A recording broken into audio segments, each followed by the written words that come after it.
Good evening again, Thursday Night Photo People. I'm Michael David Murphy. I'm Digital Director for Atlanta Celebrates Photography. Welcome to our third installment of History Rewound.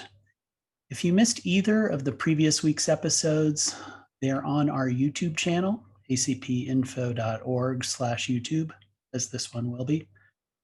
Thanks to Fulton County Arts and Culture, and special thanks to KEH, with whom we conceived this program as a view backward at some of the most celebrated photographers and photographs in the medium. Our organizing principle for this project will be the camera types and formats used by photographers to create some of our favorite images. My intent is to keep these presentations as accessible and sprightly as possible. We hope you'll see something new. These photos streaming past include some of the pictures we've referenced in previous weeks, and a few we'll be getting into tonight. Each week, I like to point folks back to the week one introduction, where I talked about the canon of pictures in the established history of photography. And like last Thursday, it's important to remember why the history of this medium lacks diversity of all kinds, while consistently asking what you can do, what I can do to widen it and create a more representative future for the medium. All said, what I'm presenting here tonight is perhaps the most idiosyncratic tour through the medium's history that I've given this month. If at any time you wonder what's going on and you start to wander, just stick with me. The plan is that we'll all end up back in the same place together in about 20, 25 minutes, and I'll be ready for your questions if you have them then. There's a Q&A button at the bottom of the screen. Tonight, we'll be taking a look at what photographers made while using medium format twin lens reflex cameras, or TLRs, like this early Rolleiflex. Before we get started, let's take a quick look at KEH's video to give us an intro to this really special format.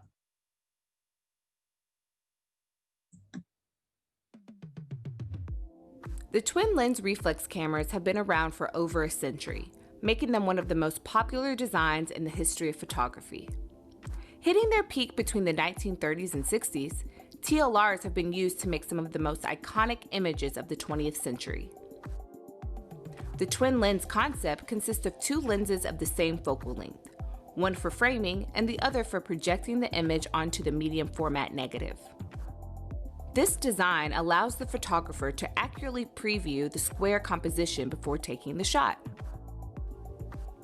TLRs often feature a waist-level viewfinder, which consists of a 45-degree mirror, a matte focusing screen, and a pop-up magnifier for achieving critical focus. Usually, the finder can be closed shut, making the camera more compact and portable between shots, while also protecting the fragile focusing screen when not in use. Shutter speed and aperture can be quickly controlled using dials on the front of the camera while not having to look far from the viewfinder. The simplicity of the mechanical design makes TLRs very reliable and easy to maintain and fix. Since the shutter is not coupled with the viewing lens, TLR cameras have a few advantages over other form factors. The leaf shutter design on TLRs is quiet and can be synced with flash at any shutter speed, something that rangefinders and SLRs can't do. There's also no shutter lag or blackout period with a TLR, making it a good choice for tracking action, shooting sports, and covering events. The main disadvantage is that only a few TLRs offer the ability to change lenses and none offer the convenience of a zoom lens. This makes TLRs somewhat limited in their use and application, as the focal length often can't be changed. Additionally, since the image in the viewfinder is reversed, left to right, it can be difficult for some to frame a shot quickly. However, the TLR still remains popular to this day with portrait and wedding photographers. The ability to sync flash at any shutter speed makes it a versatile tool for both in the studio and in the field. Also, when faced with a timid subject, many portrait photographers still prefer using a TLR for its waist-level finder, as the subject doesn't feel the pressure of being stared at directly by the photographer. These reasons are enough to keep TLRs firing away for generations to come. True. It's true. I've got mine here. Let's see. Perfect. What's this? This picture wasn't taken with a twin lens. It is a pile of breadcrumbs. My hope tonight is the further we get away from this slide, a small trail might follow us so we can find our way back. So let's go, right? I'm talking about getting lost already because talking about twin lens cameras and the people who use them to make some of the medium's most remarkable and memorable images is a bit squishy. It's ethereal. I'll blame the ground glass. The surface upon which the image is previewed in a TLR is at the heart of photography's spookiness, the magic upon which image making rests. It's not a mystery, right? It's pure science. It's a trustable fact of light. There's a mirror, a lens, a box, some glass, as provable and true as tomorrow, but there is always a small spark of joy, of surprise when seeing an image come into focus on the glass's surface. So much so that the style of these 3 photos erupted in the digital rush of the early aughts. What would it look like to photograph a view as seen by a twin lens? Does that make a photograph? Is it a lifestyle? Could these images be both? Twin lens cameras have been a thing before. They had their decades of popularity, but it's really rare to come across someone using one now. It's a bit like coming across someone riding a penny farthing down the street. I mean, maybe not that extreme, but how many people have you seen lately riding one of these? But my point is that TLRs look decidedly old, from a different time, like relics from a world that got passed by. Maybe twin lenses are as rare as someone who has a photograph of someone riding a penny farthing on their wall. I last saw someone shooting with a twin lens in my neighborhood, and it was late last year. I was so pumped up about it.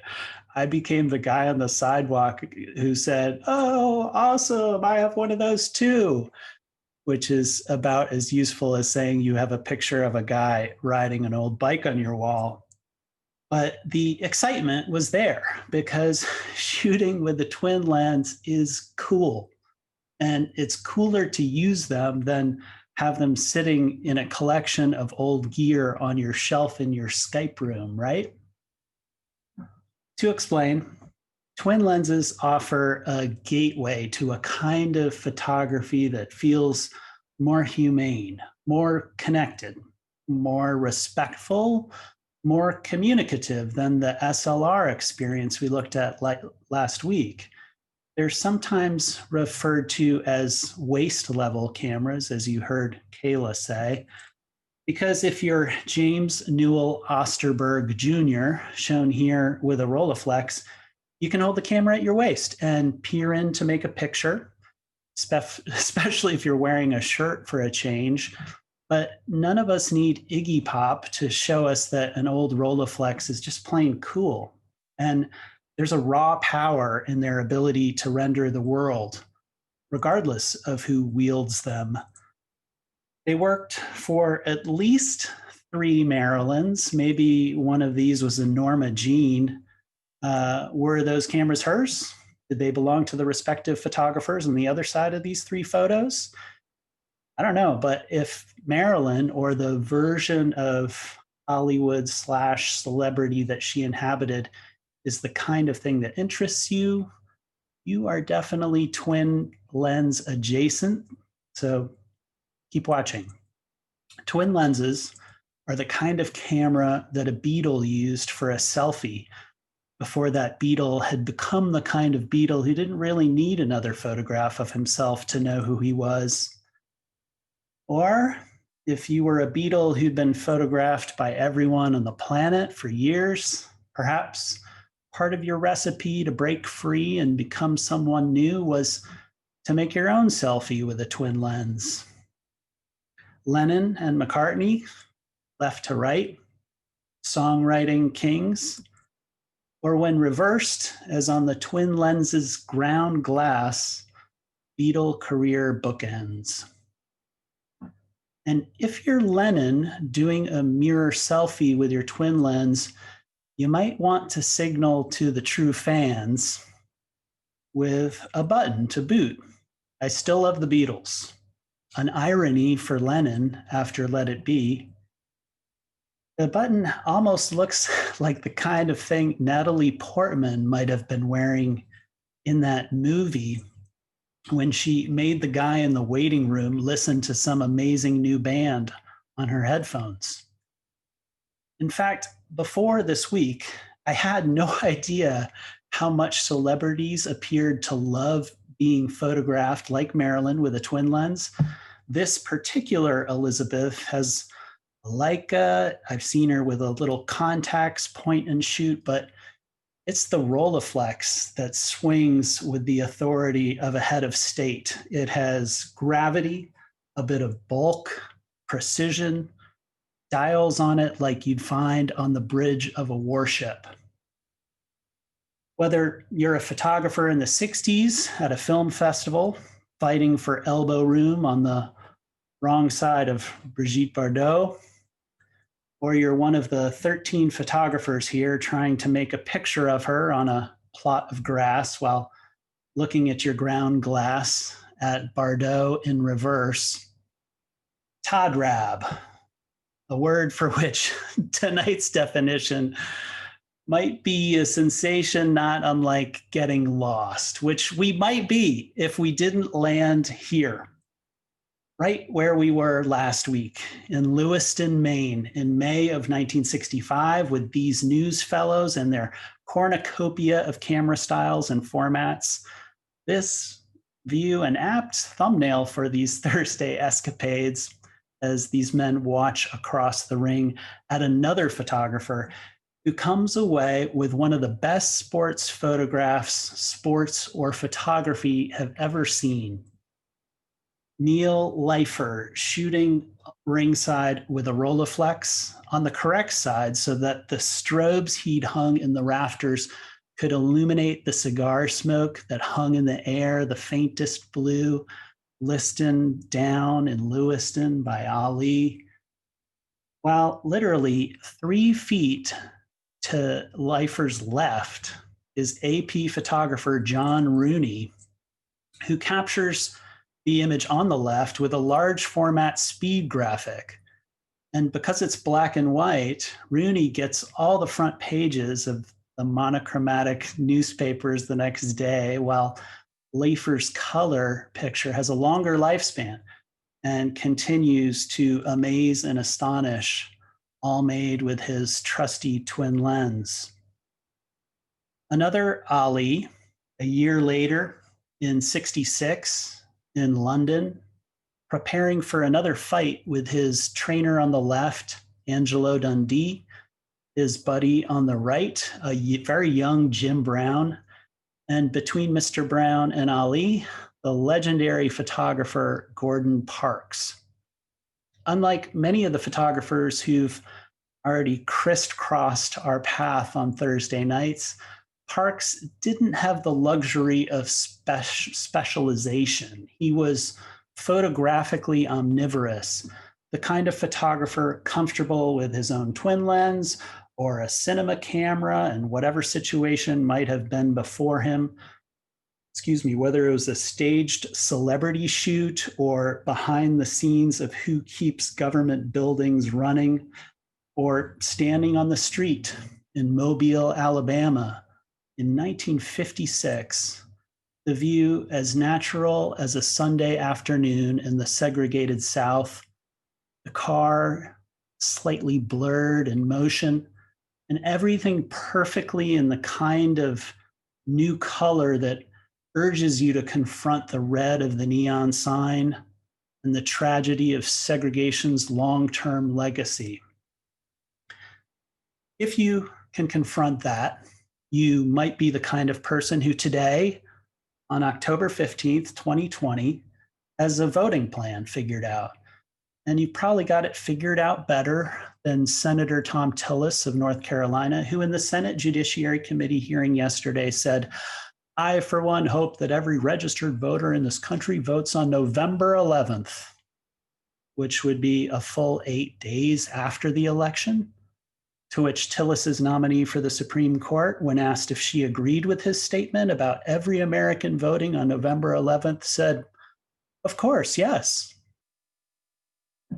The legacy of Parks's vision from 1956 transformed and recreated in 2020 for a sci-fi show. This scene filmed in Georgia, I believe. I haven't figured out where. No longer a twin lens, of course, but a way in which this postmodern generation pays tribute and furthers Parks's view and vision. Another Parks, another format, two more twin lenses looking at Ali. The photographers' heads bowed in order to focus on their subject, this butterfly who refused silence, refused America's war machine to the detriment of his own career, and as a conscientious objector to Vietnam, made a far more noble stand than another notable 4 years younger than Ali, whose dad was a landlord in Queens, and had one of his tenants, a podiatrist, declare the landlord's son had bone spurs. Using quotes in presentations can be a kind of motivational poster shorthand, the inspirational crutch of leaning on the thoughts of others. But Ali's famous statement on Vietnam requires reciting whenever the chance, like now. Quote, "Why should they ask me to put on a uniform and go 10,000 miles from home and drop bombs and bullets on brown people in Vietnam while so-called Negro people in Louisville are treated like dogs and denied simple human rights?" A year later than this one, by Gordon Parks again, Ali was arrested for failing to step forward when his name was called for the third time at the draft board, leading to a legal battle that made it all the way to the Supreme Court, who overturned his lower court conviction.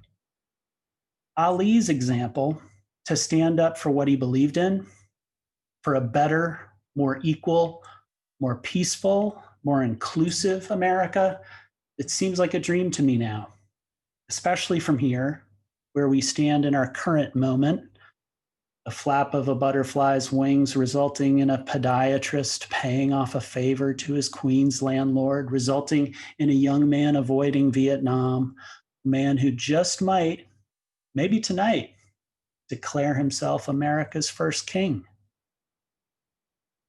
Larry Fink, a photographer who well knew the aesthetic attraction of boxing, both in the ring and beyond, here with a photograph of a different king, a different Don, who promoted the rumble in the jungle between Ali and Foreman, and whose sordid history rivals that of his longtime New York real estate developer friend, the bone-spurred son. Fink's early work with a twin lens and strobe articulated economic disparity through his Social Graces project, all based on the trusty square that Fink reliably filled with wealthy characters from the upper echelons of New York's social scene, contrasted with working class Pennsylvania's like this photo. Which brings up another aspect of medium format cameras, their capacity to yield 3 dimensions in a way that doesn't seem fake or compressed. You can almost hear this screen door being pushed open toward Fink. And because of this photographic sleight of hand, which has something to do with the strobe he's using, which helps In separating objects from their backgrounds, Fink masterfully fills the frame, not just with the appearance of dimensionality here at an entirely different door, but with its substance. The arm reaching in from the upper right corner to prop open for the 8-year old's birthday cake, arriving as sudden as a realization that getting close to people with a twin lens and flash was a kind of superpower for Fink. As here, one of the oddest frames from the project, maybe the most satisfying in that it's unresolvable, a photograph of another photographer with friends and how they seem to have arrived here with the solidity of marble, as if custom made for the freezing of this moment. This perfectly tangled arrangement of limbs akimbo, outstretched, all elbows and eyes. And while Gordon Parks and Larry Fink and even Marilyn Monroe maybe wielded these twin lenses in a way that would fix their vision for the rest of us as stable or trapped, even inescapable, I want to spend the rest of our time looking at the efforts of two women who you could call the gold standards of this way of recording the world. They are to me, they might be to you. And while we could take a full half hour to discuss the unique brilliance and life trajectory of Vivian Maier, what we arrive at tonight are her own Lennon and McCartney-esque mirror portraits, acting as chapter breaks in her own journey as a photographer, while often accompanied by the children she cared for on walks around Chicago. This photo in particular, just rocketing around through mirrors as light does when looked at in just this reflective way. And while Maier's abilities were legendary, her story of making for the sake of making and leaving her pictures for posterity to sort out is nearly as mysterious as the way in which she captured her world with deftness and sensitivity and unique style. And while we could look slide after slide of her work and go deep with Vivian Maier, I want us to land on the queen of the twin lens, Deanne Arbus. These twin girls, as seen through Arbus's Mamiya Flex, the kind of camera that didn't stand in the way of her personality, that allowed and engaged her to talk and seduce and inquire and follow and linger, as unthreatening as a mom taking photos of kids in the park, creating her own access through the limits, the unlimited nature of her personality, this Rube Goldbergian setup of her flash and lens hoods and light meter displaying the seriousness of her convictions to make perfect pictures capable of lasting and outlasting her own struggles. The struggles of a boy to stand still with his hand grenade and sailor suit in 1962 Central Park, his left hand grasping the open-ended future already flung far ahead, ready to explode. Arbus's keen ability to stay with and stick with the scene. Like, let's go over here by the bird feeder, or let's commit that photographic sin of having something come directly out of the subject's head, a tree or person. Proving that these cardinal rules, they're meant to be broken. The kinds of rules Arbus turned to photography to commit. She was told to be a certain kind of woman. She was told to be a perfect wife. Don't be the kind of lady who meets people in the park and then follows them home because she knows there's an unknowable inside their apartment that just might be as astounding as this. Two parents related to their son who's burdened not just by his own size, but how his size seemingly can't fit not just into the apartment, but perhaps into his parents' expectations, always looking up, amazed and astonished. Arbus, so well known for photographing misfits and those on the margins, making the unseen visible, whether it was experiencing life at a facility for the developmentally disabled, or the odd way of framing all this new skin of Diane von Furstenberg's new baby, a boy now named Anderson Cooper, no lens stranger. I didn't look that up. I'm sure that's his mother. I might have, maybe he had a different mom who was also in fashion. I'll have to fact check myself. While in motion, again in the park, this time caught by Gary Winogrand, Arbus's mouth clenched tight to the stem of an iris, her own eyes wide open and engaged with whomever might be transformed into her squares. The twin lens again picking up the breadcrumbs we've left, much like the paper strewn across the park, usually a sign of the tail end of a protest. Americans coming together to fight like Ali for a better country, putting their bodies and beliefs on the line back then, like we've seen this year since George Floyd, since Ali, the twins doubling back again through the crumbs.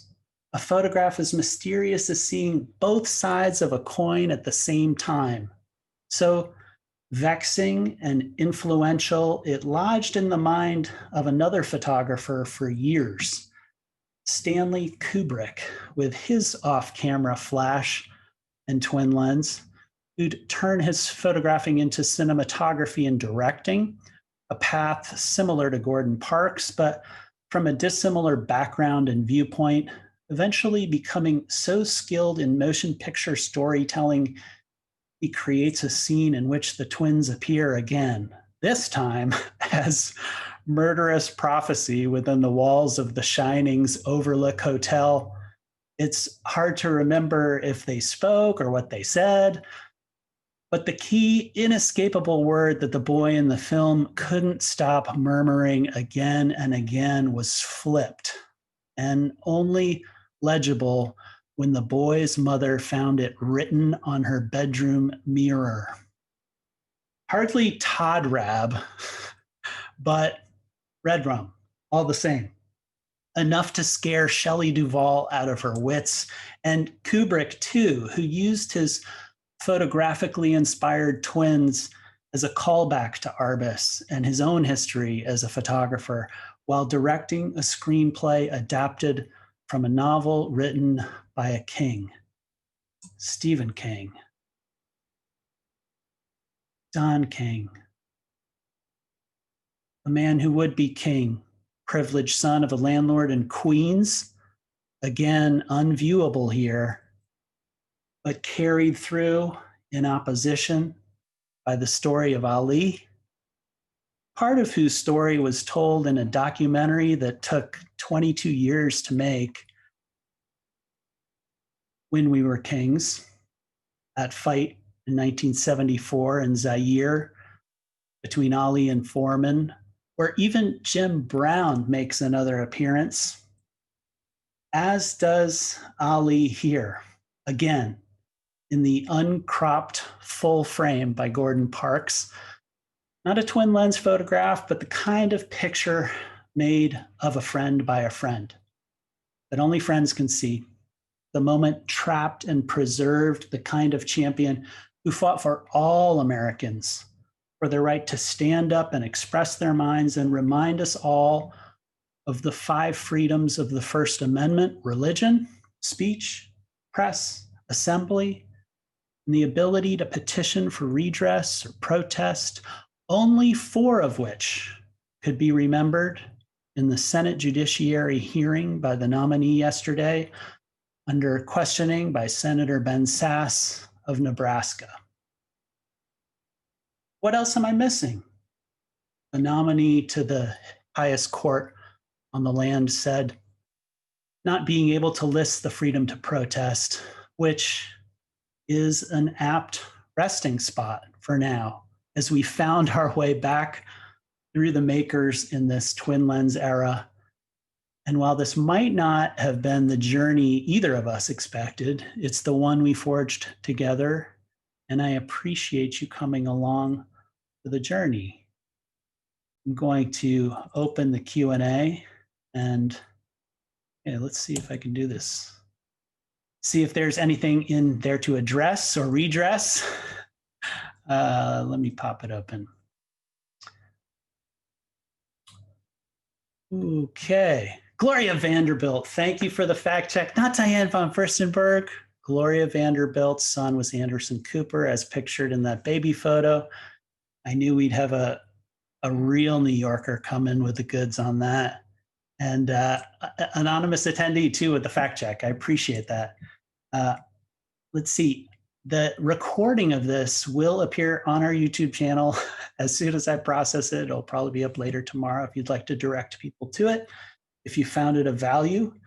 And Joan Ruppert, your question, are the images from TLR always square? And I think there's a way of taking not square images by putting a different kind of film holder into a twin lens, but by nature, yes, all the twin lens cameras I can think of always produce square images.